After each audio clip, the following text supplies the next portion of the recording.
Васил Стоев, хижар на хижа Ехо.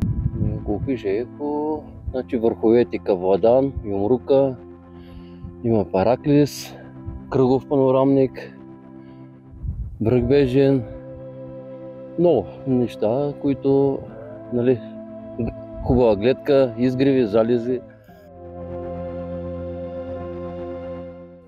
Може се, общо взето идват някои за първи път. Дори казват, че не са и туристи.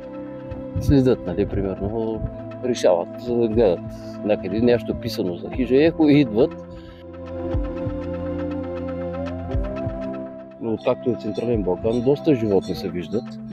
Преди по-нямаше, малко се завъдиха. Сега имаме диви кози тук в района.